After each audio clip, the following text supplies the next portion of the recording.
Bonsoir à toutes et tous. J'ai souhaité m'adresser à vous tout simplement parce que je viens d'apprendre il y a quelques heures qu'il y avait eu de nouveaux actes de vandalisme à Buxerolles. La semaine dernière, c'est plutôt le quartier autour de l'hôtel de ville et la place des Castors qui avait été touché. Et là, d'après les informations dont je dispose, c'est le pas de Saint-Jacques qui a été touché, commerçants et particuliers.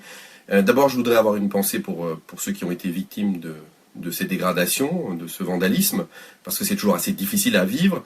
Et puis, il faut le dire, il y a aussi des démarches à effectuer. Puis je voudrais aussi réagir quand même par rapport au maire qui semble découvrir ces problèmes de vandalisme et de délinquance à Buxerolles.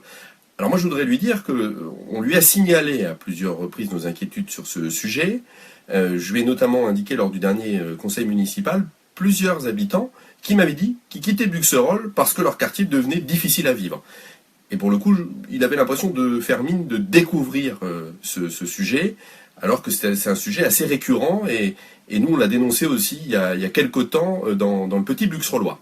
Donc ça c'est un premier élément. Puis je voudrais aussi lui dire, à monsieur le maire, que monsieur le maire, depuis 2014, vous donnez de bien mauvais signes aux délinquants. Je pense à la fermeture de la police le samedi. Pourquoi avoir fermé la police le samedi? Je pense que c'est un mauvais signe et c'est surtout une porte ouverte à ce genre de dégradation. Un autre élément, monsieur le maire, vous abandonnez un certain nombre de lieux. Moi, je pense notamment à ce lieu qui est situé rue du Planty, qui est laissé à l'abandon et qui, pour le coup, caravanes, bâtiments brûlés, sont des endroits où les délinquants peuvent s'installer.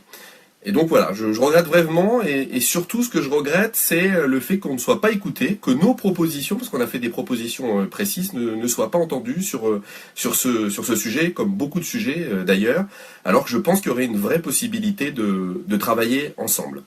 Voilà pour ces premiers éléments.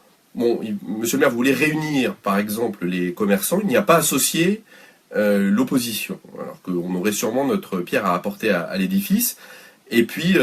mais il ne faudrait pas que ça soit simplement de la communication, parce qu'à Buxerolles, c'est souvent un peu de la communication. On fait mine qu'il n'y a pas de problème. Tous les ans, on se met en avant pour dire que tout va bien en matière de délinquance, et pourtant, ce n'est pas la réalité du terrain. Et puis là, d'un seul coup, on semble découvrir qu'il y a des problèmes. Donc voilà, j'espère que ça ne va pas être simplement de la communication, et qu'il va y avoir vraiment une prise de conscience de la part du maire et de la majorité, parce que c'est une vraie problématique. On n'est pas dans un endroit, on va dire, catastrophique en termes de délinquance, mais en tout cas, moi j'ai le sentiment qu'il y a comme un phénomène de bande qui s'installe à Buxerolles et qui de temps en temps viennent sévir dans des lieux de la commune. Donc voilà, nous on va être attentifs, on va continuer à faire des propositions comme celles qu'on avait pu faire il y a quelques mois. On va être aussi insistant sur le fait que ça ne reste pas comme ça en l'état, qu'on s'émeuve un moment et puis que tout s'arrête d'un seul coup.